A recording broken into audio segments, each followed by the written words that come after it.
Support for WUWM podcasts comes from Johnson Financial Group, helping customers build financial plans around their unique goals for over 55 years.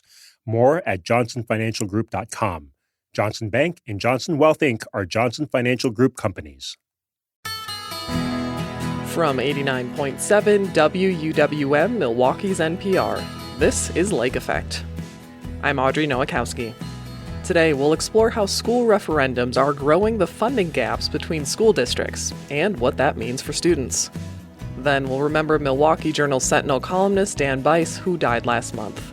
So many people would say things like, I knew if I did something wrong, like Dan Bice was going to be at my doorstep. He's just had such a presence, and I really don't know what we're going to do without him, honestly. And severe winds in April uprooted trees all around Milwaukee. We'll learn how our urban trees are managed. Now, when it comes to storms, there's big wind events, and, you can't always know exactly what's going to happen with an old mature tree. All that's coming up on Lake Effect.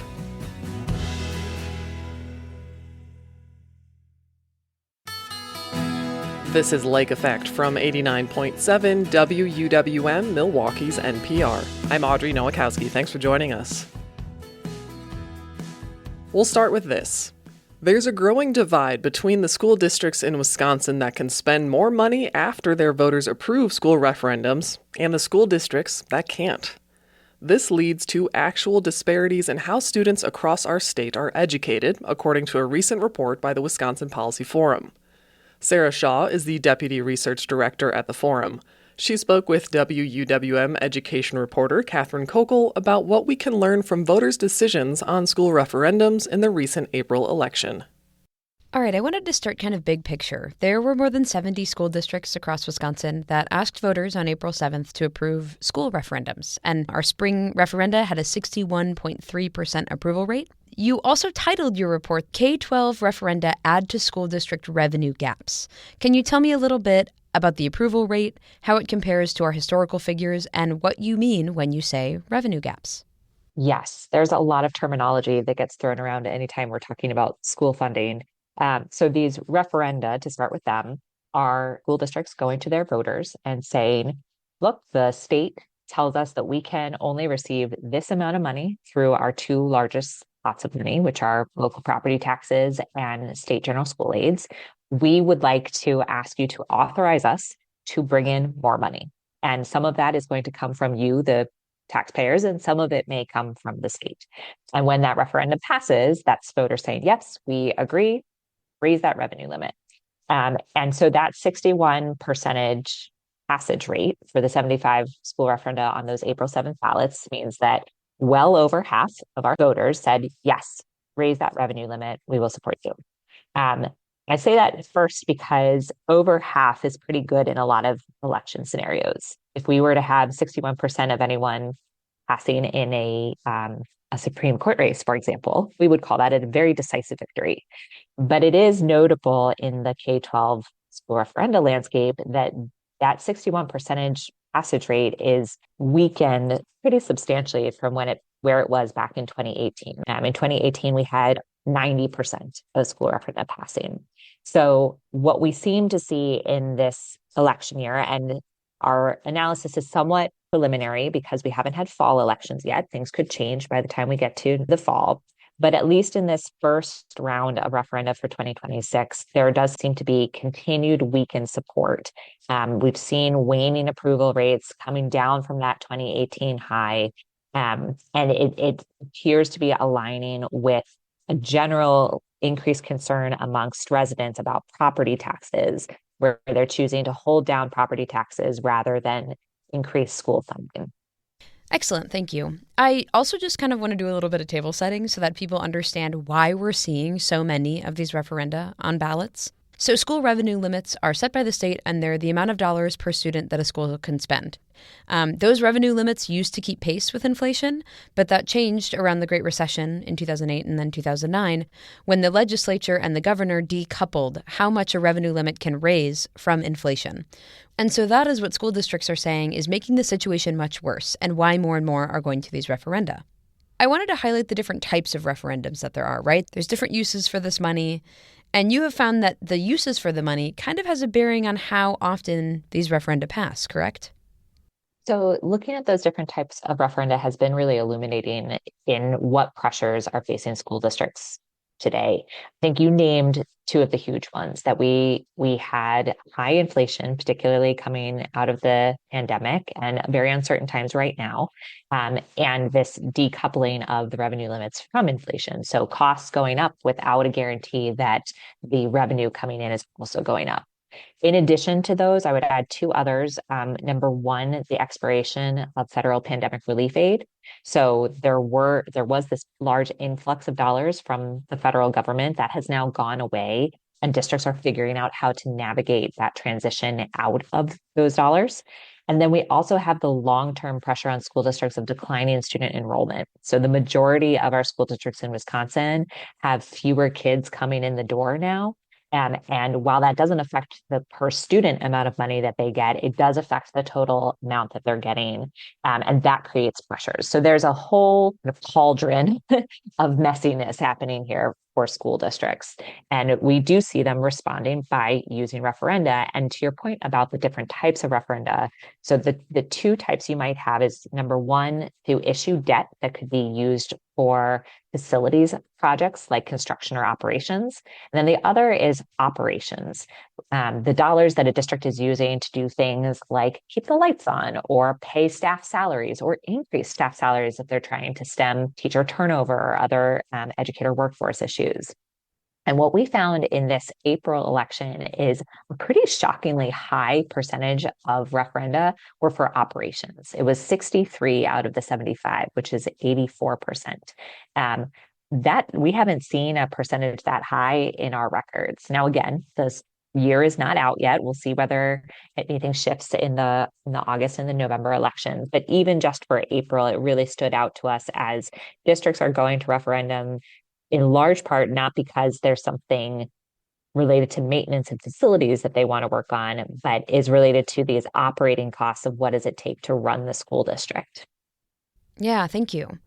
I want to go back to something you said. I have heard that declining enrollment, decoupling from inflation, the increasing cost of everything, that I've heard that kind of described as a perfect storm, but I like cauldron so much better. So thank you very much for that. To put a finer point on the types of referenda, I was talking to voters in Whitefish Bay. So our Milwaukee area had three smaller school districts that went to referendum this April. We had Whitefish Bay, Glendale River Hills, and Lake Country out to the west. Lake Country and Glendale River Hills were both operations referendums, and both of those passed. In Whitefish Bay, it was a capital improvement referenda, so they were raising money to build a new middle school, among other capital improvements. And that referendum in Whitefish Bay ultimately failed. When I was talking to voters beforehand, they said, why would we approve a substantial increase to property taxes, $260, by the way, for every $100,000 of property value? They said, why would we increase our taxes that much if we're not going to pay teachers more? And so that kind of boiled down the difference between a capital referendum and a referendum that is used for operations, which are like the bread and butter of a school district. I think we need to talk a little bit about the higher and lower funded school districts and the gap between them in Wisconsin. You write and you found that this gap has grown over time. What does that mean on the ground? So when revenue limits were first put in place back in 1993, they just kind of locked in what districts were currently at. And there were differences there. There were some districts that were receiving and spending more and some districts that were receiving and spending less. And those differences just got locked in where they were at. We also know that there are differences in student need across districts and differences in cost of living across the state that might invite different, some districts to have higher costs, some districts to have lower costs. What was concerning in our findings was we looked at the districts that were lower funded, the districts that were higher funded, and found that the gap between those two has been growing over time. So back in 2005, the difference between these two was 25%. So if you're in the 90th percentile of our school districts, you're receiving 25% more funding than those in the 10th percentile, which is a pretty substantial difference. But that difference has actually grown. And we talk about how difference has really become, if it was not before, disparity now. So in 2025, instead of a 25% difference, there's now a 38% difference, which amounts to about $4,400 per student. as that gap grows, it raises some real questions about fairness of the system, because what appears to be happening is that you have some communities that are more willing to pass referenda than other communities, like we were just talking about. And as those communities that can pass referenda continue to do so, it's widening the amount of revenue available to these different types of districts, which really ultimately raises a question of whether students in these districts are able to access the same quality of education. I'm going to take a moment here to reintroduce you. Today we're hearing from Sarah Shaw, the Deputy Research Director at the Wisconsin Policy Forum. She's part of a team that released a report about the K-12 school referendums that were on the ballot in April.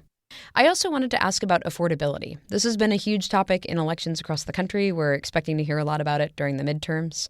When I was talking to voters in Whitefish Bay about the referendum, they said, look, I really support my local schools, but I'm on a fixed income, or I'm already dealing with pressure to my household budget elsewhere. I cannot budget away, $500 to $1,000 more for property taxes. I know you're not standing outside of a polling place saying, did the cost of eggs make you vote no on this? But what can you tell us about the affordability discussion and how it's impacting people's decisions on whether to increase their property taxes for schools? Yeah, it's such a good question, and one really relevant nationally in addition to locally. So one piece of evidence that we've really been looking at are the results from the Marquette University Law School poll. And this poll has asked over many years some version of the question of whether those responding to the poll would favor increasing spending on public schools or reducing property taxes, and by what degree. And there was a poll in February of 2026 where it was only 40% favored increasing spending on public schools over reducing property taxes, with the rest saying the inverse. And that was the lowest share of those who would support the spending on public schools instead of reducing property taxes since the question was first asked in the poll in 2013. So that's one indication to us that there is a real concern amongst voters about, at least in this case, specifically property taxes. We put that on top of what we saw on December 2025 property tax bills, which showed large jumps in K-12 levies. And I think it's probable, definitely possible, likely probable that was on voters' minds. However, what we see when we look at Wisconsin compared to other states, which is not always very comforting to Wisconsinites, but I offer it as a national perspective here, that number one, we used to spend more on K-12 education than the rest of the country. And we now spend less on education than the national average. And at the same time, we used to have a higher tax burden than the rest of the country, and we are now below the national average. And those two happen hand in hand because K-12 spending is largely supported by taxes. So if taxes are decreasing relative to the rest of the country, so is our K-12 spending going to be. I offer that not to say that pocketbooks aren't hurting right now. The costs and the concerns around affordability are very real. And I think we see a longer term decline in approval ratings for referenda that point to something else being at stake besides solely affordability. No education story is just about education, right? It's always about housing. It's always about race. It's always about economics. I mean, we touch it all in education, and the Wisconsin Policy Forum touches on that in all of these reports. Thank you so much for sharing the findings, Sarah. I really appreciate it. What a pleasure. Thanks for having me, Catherine. Sarah Shaw is the Deputy Research Director at the Wisconsin Policy Forum. She spoke with WUWM education reporter Catherine Kokel.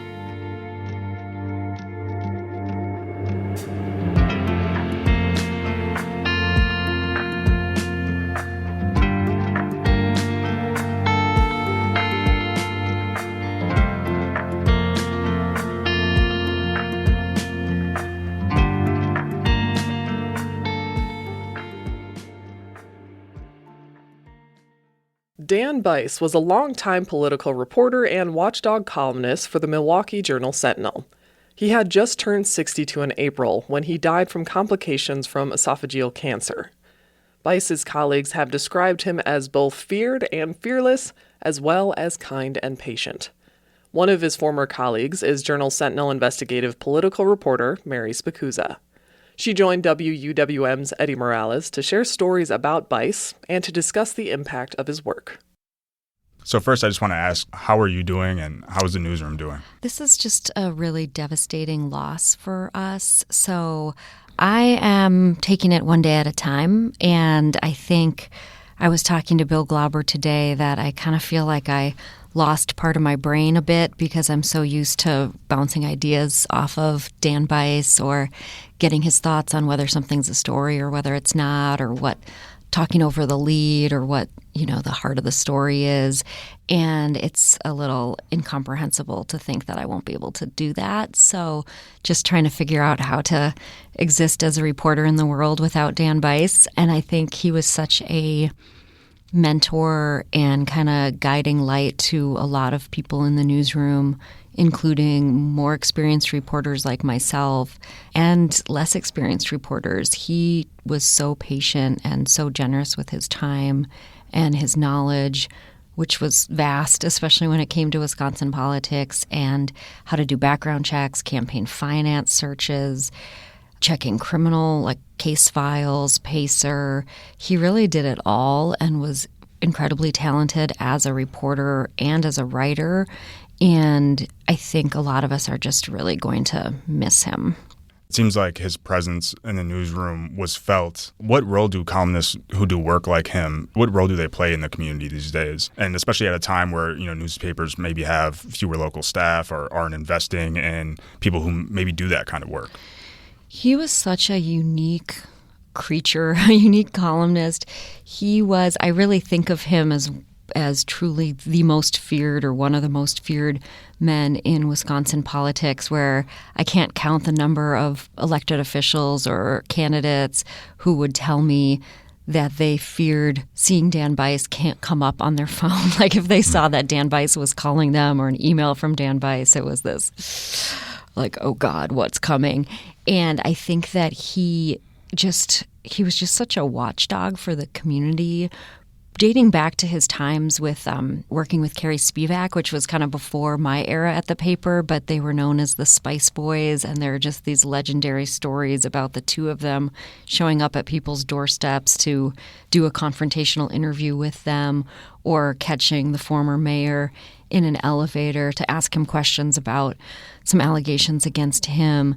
And it's crazy because I think Bice is pretty intimidating, and I can imagine being a source or somebody who was doing something wrong who Bice was busting, being pretty terrified. And I was just thinking, God, I can't imagine what it would be like to have Carrie Spivak and Dan Bice at your door.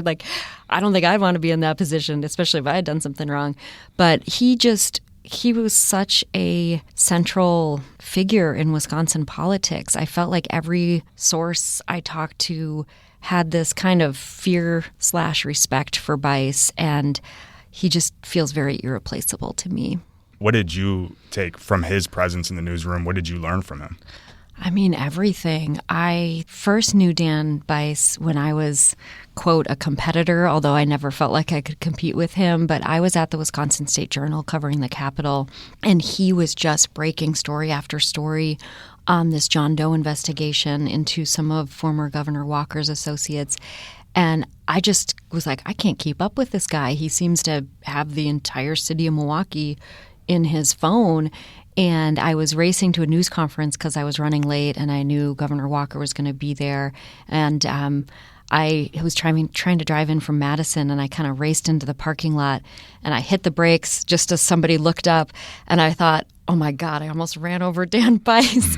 And then I thought, he got here first. He beat me again. I can't, I really can't keep up with him, figuratively or literally. I think for me, I always have looked up to him so much as somebody who just knew how to do all the things. I can't remember a time where I would ask him, hey, I'm having trouble with this campaign finance report. I'm not finding something. Can you remind me how to find X? And he's like, oh, yeah, here you go. And he just knew all the things. I had that same experience with Carrie Spivak when we were trying to look up property records and LLCs and things like that. And it's just those people like Bice who they just seem to have this boundless amount of information and knowledge about how to do all the things. His sourcing, his number of sources, his trust with sources, his relationship with sources. There were a lot of people who've told me, or I've heard say to other people, yeah, he wrote a really tough column about me, But, he got it right, and he gave me a chance to respond. And I wasn't happy at the time, but I really respect him, and he treated me fairly. He got the story right, whether I liked it or not.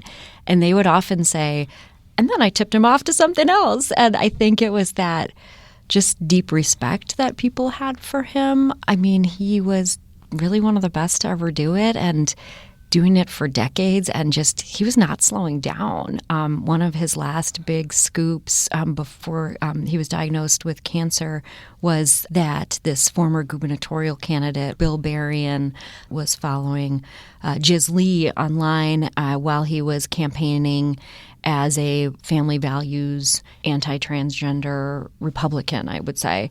And Jiz Lee is a transgender adult film star who was online, who Berrien was following online on one of his accounts. And it just raised questions. I think there was a lot of criticism about hypocrisy, if that makes sense, of running on one platform and having a digital footprint that shows a different side.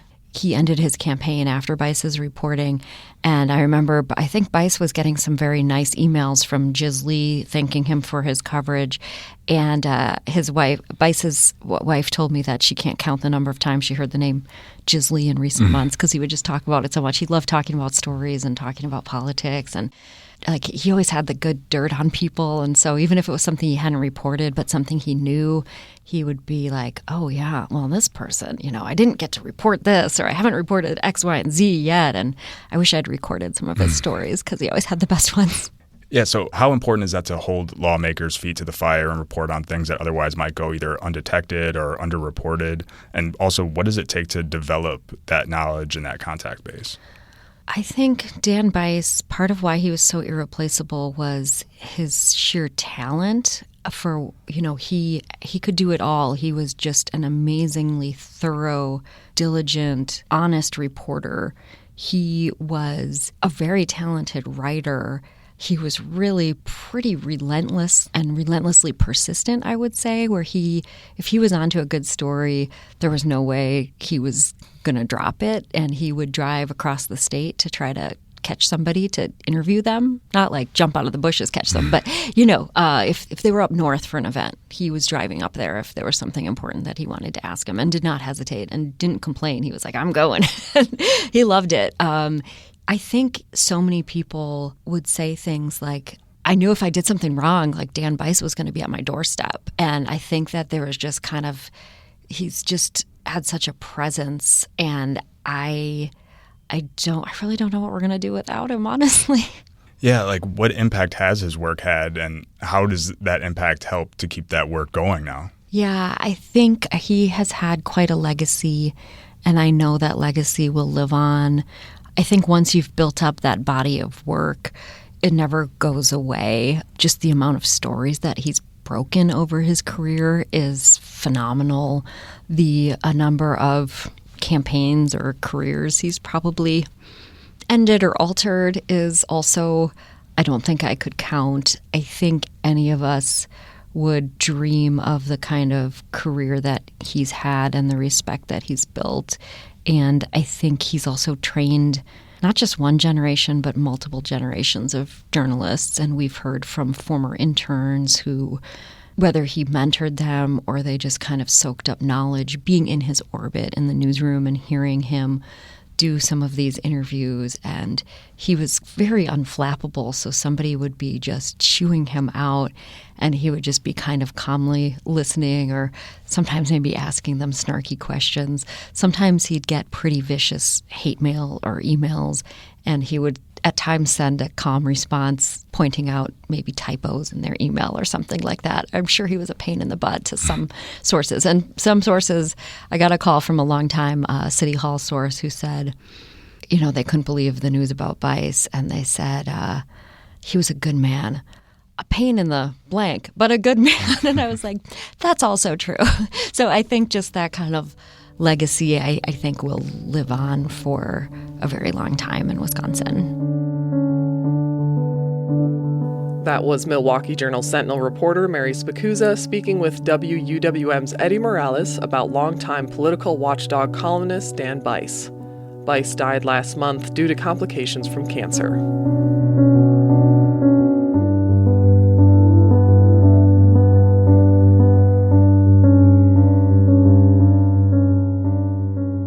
Need some flexibility for when you listen? You can hear Lake Effect on demand. Find it as a podcast wherever you like to listen, to download, and enjoy on the go. In about 15 minutes, we'll hear about a new Milwaukee County program for people with dementia and their caregivers. But first, we'll talk about how urban trees are managed and why some of them get uprooted by high winds. That's coming up next on Lake Effect on Milwaukee's NPR.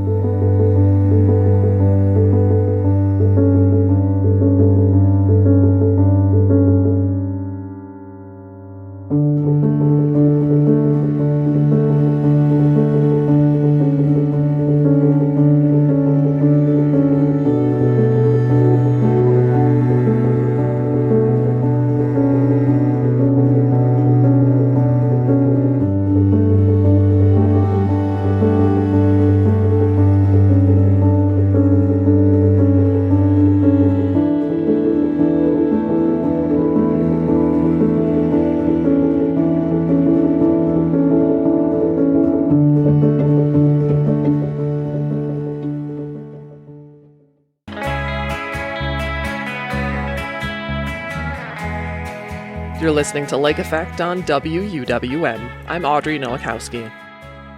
Last week, the Milwaukee area experienced severe and damaging winds. Trees toppled and some sidewalks were heaved out of place by their roots. You saw it especially in the grassy strip between the street and neighborhood sidewalks. Olivia Wattoon is an urban forestry coordinator with the Wisconsin Department of Natural Resources. She spoke with WUWM environmental reporter Susan Bentz about the hazards our trees face and how we can try to protect them.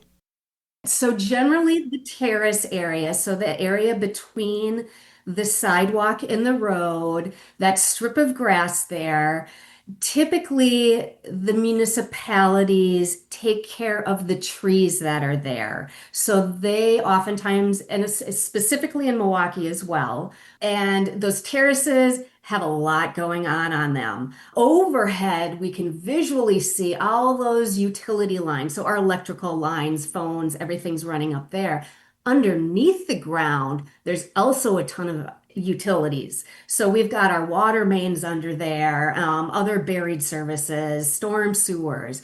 So there is not a lot of room to fit those trees in, but we do the best we can. And terraces come in all different sizes. Some are very skinny and some are very wide. So the important part when it comes to trees is matching the tree for the spot. And that goes with the terraces as well as for your yard. So the city foresters who are managing those areas, before they even put a tree in, need to think, what kind of soil do I have? How much room do I have? There's a lot going into managing trees in those areas. And I'm assuming that in a city like Milwaukee and others, it's important to get trees in where we can because maybe you don't have the opportunity. Maybe we don't have large green spaces. And so having that border of trees, I mean, not only can it be lovely, but it's doing work for us. Absolutely. Those trees are right along the road where all that particulate matter from our vehicles is coming off. So they're just like huge air filters, cleaning the air right there, right where the cars are, right where the people are. Communities have foresters that go out and look at this thing, and Milwaukee's program is amazing, like on a national level. They have over 150 employees in their forestry department. Quite a few of them are track qualified, TRAQ, which means that they can go out and actually assess the health and any risk issues that might be seen by a tree. Now, when it comes to storms, there's big wind events, and you can't always know exactly what's going to happen with an old mature tree. We love those trees because they give us the most benefits. They're the biggest ones out there. They have the biggest canopy. They do the best cooling of our communities, the cleaning, all of that. But, they are large, so there are things that can happen. The space is an issue, but also what has happened there? Has there been road construction that has gone through in the last 5 years, the last 10 years, where they're expanding things, they're cutting roots? Some people put it, maybe there's a new driveway that goes in. And it's not just the city work that can impact it, but also the homeowners that are there mowing. If homeowners are running into the base of the tree with the lawnmower or the weed whip, that's one of the worst things you can do for the tree. You're getting decay right in the very base of that, which weakens it and makes it more susceptible to this storm blowover. Something that people experience in different storms is, of course, power outages. So is it the utilities? Now we're getting a little granular here. But when it comes to the utility lines that we see above our heads and the trees growing around them, is it the utilities that do that trimming? Mostly. It's not a cut and dry black or white, but a lot of the older mature trees, let's paint a picture, the trees with the big V in them. They're older, you see them. They are close to the lines. That is where the power company is coming in with the special certifications to prune back as far as they need. A lot of the communication and working together now is that our foresters now are not planting those large trees under the power lines. They're planting shorter ones so that they are not going to become a problem in the future. And oftentimes they will work together on a tree. First, the power company comes through and does the safety pruning so that the municipality can then come in and finish the other parts of the pruning on the tree that need to be done. And oftentimes they'll take away the debris then too. So like I said, it's a real partnership and working together to get that done. So the idea being, too, that they want, when the utilities come through and the community arborists come in, they're looking at the overall health of the tree and how they can prune it or adjust that trimming for the longevity of the tree? Absolutely. Absolutely. And there are some very, you asked about, are we pruning how we used to? Yes, in general, but I will say that on the utility end of things, there's also been a lot of research, in like the last 20 years-ish about exactly where to prune, how far back to prune, and how much new growth that particular pruning cut is going to create. So they do a lot of research on that end to make it as efficient as possible. When it comes to private homes and people who might have lost a tree or a tree is not healthy, what would the guidance be in terms of general placement and species? One of my favorite things to say is look around and don't plant what your neighbors have so you get that diversity. A lot of times a yard does not have as many restrictions as you do along that terrace area. So anytime you can get a large canopy tree into a space, I really like to push that so that we get those benefits from those trees. So think about that first. And then, there's always the look up, look down, look around, think about the mature size of that tree. And is it going to fit into your space? Don't put it right next to the house. Don't put it 5 feet from a driveway. You need to be thinking about that mature size. And once you do that, then you can get into, a little finer detail about, oh gosh, do I want it to have nuts? Do I want to, feed the birds? Do I want to help the pollinators? Do I want it to have a pretty fall color? There's so many things you can pick. And there's a lot of great online selection tools for that as well. For a homeowner, like I myself, my favorite is the Morton Arboretum Tree and Plant Selector. You can just use a whole bunch of different filters all at once to get what you need. Watering is vitally important the first few years. And after that, the other thing that is super important is structural pruning. So essentially, you are pruning to make a nice straight trunk on that tree. You don't want it to have a Y split or look like an octopus because that will split apart in storms. Most of the storm damage you're seeing is from bad unions. Honestly, it's like over 75%. Explain that bad union. Dig into that. So a bad union it's so hard to do when there's not a visual here, but When there's a tight union, it means two branches are growing together, and that means the bark is compressing against each other, which means that you're going to get decay in there. So what you like to see instead of like a tight V with the branches is a nice U shape, kind of wider. You can almost see this little branch bark ridge, they call it in there, where the two little places come together from the union. But that is a strong union, and there is no compressing of the bark. You're not getting decay in there. So when you do structural pruning on a tree, that's what you look for. You want that nice wide U-shaped union. You want to get rid of all those tight V unions, and you want to have a single leader. And that structural pruning is the easiest thing to do when a tree is young, because I can literally go up to a tree and go snip, snip, and I'm done in 30 seconds. It's super quick, easy. You can reach it, and you save boatloads of problems as opposed to waiting, 20 years when suddenly an emergency happens, the limb falls on the house, on a road, on a car, whatever. So I'm assuming it breaks your heart a little bit when you see a tree meet its maker after a heavy wind. It does, especially those older trees. But I would also say that there sometimes is the option to utilize that wood that is there. So there is an urban wood utilization component that sometimes you can talk with maybe a company that's coming out to take care of things.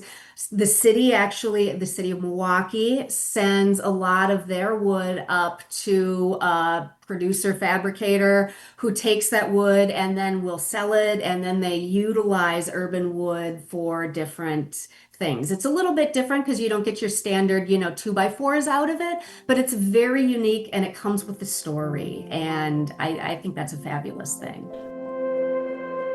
Olivia Wattoon is an urban forestry coordinator with the Wisconsin Department of Natural Resources. She spoke with WUWM environmental reporter Susan Bentz. We'll take one more break and then learn about a gardening program for people with dementia. Keep listening to Lake Effect on 89.7 WUWM.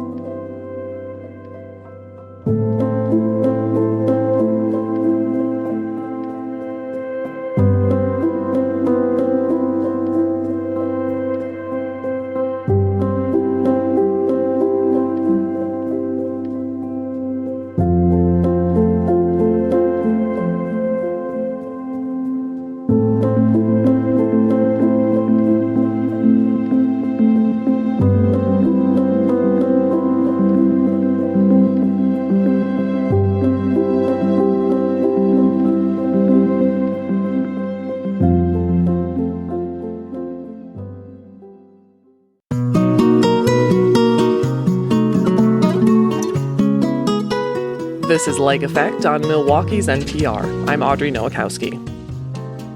Spring is here, and gardeners across Milwaukee are starting to get their hands dirty preparing for the season. Gardening is a hobby that can be labor-intensive, but it can also be therapeutic. Growing Connections is a Milwaukee County program that offers free gardening activities for those living with dementia and their caregivers. WUWM's Eric Von Fellow, Maria Peralta Ariano, is joined by Candace LeGros, a dementia care specialist with Milwaukee County and the facilitator of Growing Connections. Can you kind of explain just a little bit more in depth about what dementia is? So dementia is caused by many different diseases, many different conditions. It affects every person differently depending on how early they're diagnosed, what disease is causing their symptoms. But generally, most of the time, symptoms usually start off slow and get worse over time. It eventually affects the whole person. So to start, it might look like forgetting recent appointments, names, things, having trouble with finances or communication and stuff like that. But then eventually, as the person moves through their disease and they start to get closer to like the later stages of the disease, it affects everything. It affects their ability to feed themselves, to get dressed, to take care of themselves, to walk, to speak, to swallow. It really affects the whole person because all of those diseases that cause dementia, they're all fatal brain diseases. They're slowly killing brain matter away over time. So when a part of the brain that controls something isn't there, isn't working, of course it's hard to communicate or understand what's going around in your environment or make your wishes known or stuff like that. Absolutely. It hinders pretty much the most basic human. It affects everything. Eventually, yeah. How does gardening help these symptoms that come with dementia? And does that change during different stages of the progression? So the benefits of gardening for people with dementia at any stage is it can look different. So for someone who's in the earlier stages, it can be very therapeutic. It can be very de-stressing, so kind of like getting that stress out, getting your hands in the soil, doing something that they've done for a long time, so it's kind of a part of that long-term memory, so they're very, very good at it, and it can be very fulfilling and have that sense of purpose. Of course, like being outside, reducing stress and anxiety. It also has many great physical benefits, so it helps people with like balance and coordination. It releases a lot of serotonin, which is that good hormone in our brain that makes us feel all the good feelings and be in a good mood. So there are lots of benefits. There might not need to be a lot of adaptations for gardening for someone who is in the earlier stages. They might just need a little bit of help with like setup and redirection, maybe just slight supervision while they're working in their garden or whatever it is that they're doing. As somebody moves through the disease, you just need to adjust the activity to fit their strengths. So if somebody is maybe not able to stand for a long time, you could have them sit at a table outside and do some potting, do some seed starting. You could have a handicap or wheelchair accessible raised bed, so someone can just roll on up and work in the bed, or maybe instead of like doing full-on gardening outside, maybe they're doing some flower arranging or doing some stuff inside, like starting some seeds or caring for some herbs on a windowsill. So you just have to adjust to the person's strengths. For sure. And this is something that's very individual and depends on the person. But how do you go about in deciding what jobs are suitable for a person and their capabilities? That all starts with assessing their strengths. So what are they still good at? What abilities do they still retain? So for someone who maybe is struggling with like starting an activity, like getting started or knowing what to do throughout their day, the type of support that they would need from their family or caregivers is helping them get started with that activity. So you can apply that to gardening. So maybe like right now, you're starting some greens outside, so they would just need setup. So they would basically need someone to get the materials for them, set it up, get it ready for them to do. But that's someone for, might be in like the early stages. For someone who, say, may not be able to go to a Growing Connections gathering, what are some suitable activities for the different stages of dementia that people could do at home? That's a really good question. So it all kind of depends on kind of maybe where you're living, if you have a house or an apartment. So I'm going to kind of look at it from that lens as well. So if you're in a house, maybe you do some pots, or grow some things in pots like outside. So you can maybe get stuff from your local garden center, some little seedlings, and you can plant them outside. That would be an appropriate activity for someone who's in like the earlier stages. Obviously, like as the plant grows up, the person can prune it and tend to it and then harvest the, whatever it is. Maybe it's peppers or maybe it's tomatoes. They can harvest that at the end of the growing season. For somebody who might be a little bit more advanced, maybe in like more moderate or later stages of dementia, doing an activity that extensive might be a little bit too much. So you just want to like maybe break it down. So maybe you have like maybe like a gardening magazine and you're paging through it and the person is enjoying like looking at it. Or you bring the person maybe like a beautiful bouquet of flowers and you have them kind of like arrange them as they would like. It all just kind of depends on the person's ability. So it's really assessing what their capabilities are and matching that activity to the person. So what were the activities looking like for the past two meetings? Well, for the first one in March, I was super eager and I was like, we're growing something. We're going to plant some seeds. Like, I don't care that it's technically way too early to do it. This is what we're doing, because I was just really excited to work with dirt and soil and get my participants like kind of into it. So for the first one, we actually planted bean seeds. So that was the whole like program, is centered around starting seeds and beans. So we kind of chatted about, seeds in general. So we talked about bean seeds, other types of seeds, the different methods for starting or growing your own seeds, so people could kind of take that home and try what worked with them. And then, of course, we had like snacks and coffee and pastries, and we kind of like ate and chat and talked about seeds. And then we ended the program with actually having some growing containers, and we planted all of our own bean seeds. And then I took them home and potted them up and grew them on, and now they're like this big. So that was the first one in March. And then the second program that we did was all about birds. So we talked about the different types of birds that you would see in your backyard. We listened to all their beautiful songs. We ate bird-related food. So we had like a berry, apple, fruit salad, and seeds and nuts, and we had lemonade. We had a wonderful speaker from the Urban Ecology Center come and talk about birds. She brought a taxidermy bird for everybody to look at. And then the activity that we did is we made our own bird feeders. So I had these cute like wooden flowers, and then we put peanut butter on them and then put them in bird seed, and then everybody got to take it home and hang it up in their yard to have their own little bird feeder, and everybody seemed to really love that activity. So those were the first two programs we've done so far. Those are so cool. Yeah, I was excited for the bird feeder, and I made one for myself, and I hung it up in my yard, and it was stolen by a squirrel immediately. Oh. And I was so pumped. Squirrel scoundrels. I know. No, and beans are a good choice to start off with because they grow so fast. They grow so fast, and they're so easy. They're easy, and that's why I chose the bean seed, is because it's easier to handle. It's not a tiny little cilantro or thyme seed. It's big, it's easy to grab, and that's why when I was like kind of choosing that activity, I was like, oh, they would actually have a better or easier time like actually handling this seed because it's so big. What are your reflections? What is working? What are some things you may want to go back and consider again that may improve the next time that you guys gather? What I've learned so far is to really just go with the flow and don't cram too much into one session, because that is my natural tendency to always cram as much as I possibly can in the time that we have. But that is not the speed for someone with dementia. You have to kind of scale back, slow it down, and don't do too much, because then it kind of can be a little bit overwhelming.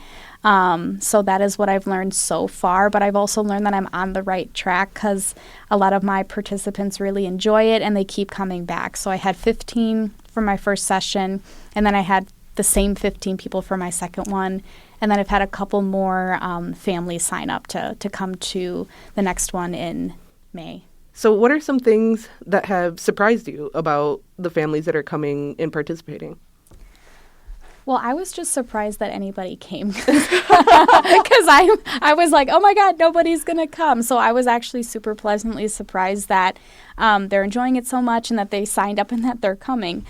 So that was something that was surprising. And also like the wonderful people that I found to do the program with me was also a great surprise. So I got connected with a local garden club, Town and Country Garden Club. It's a women-centered garden club here in Milwaukee. So I met with them and talked about the program, and I would love their help as volunteers. And if they're interested, like, to let me know. And I had, I think 6 or 7 of them were like, oh, we would love to help you. And I've had a volunteer from them each time so far, and it's just been wonderful. Like, they've been a great help. The participants absolutely love them, and they've really enjoyed getting to know them and helping me out. And that was a really nice surprise to get that additional support that I wasn't initially planning on. And the other thing too that I kind of thought would happen, but it was nice to kind of see it actually happen, is so many of our participants, their caregiver, their person that's bringing them, they told me like, oh, my dad or my mom used to garden all the time. This is something that will be right up their alley and they'll absolutely love it. They haven't done anything around gardening for a while, so to see them come and really get into it has been really awesome. Absolutely. Yeah, I think it's one of those things where especially if you're taking care of a parent or something like that, where it's just a joy to see them reconnect with the things that brought them joy, especially with such a hard condition to be in with dementia and then all the other compounding diseases and other health issues that they may have. But generally, as you're moving forward and you're learning more about not only people who are coming, but also what you can and can't do, what are you hoping for the future of the program?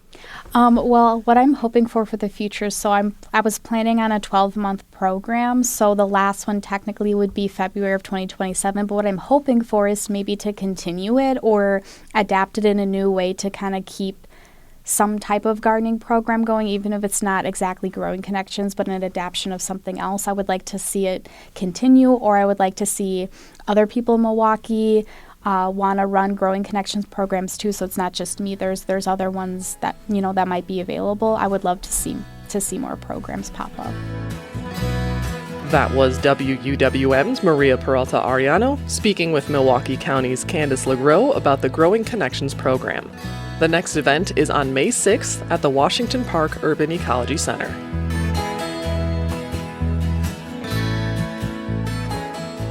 And that wraps up Lake Effect for today. I'm Audrey Nowakowski. If you've missed any of Lake Effect, you can find all of our conversations at WUWM.com.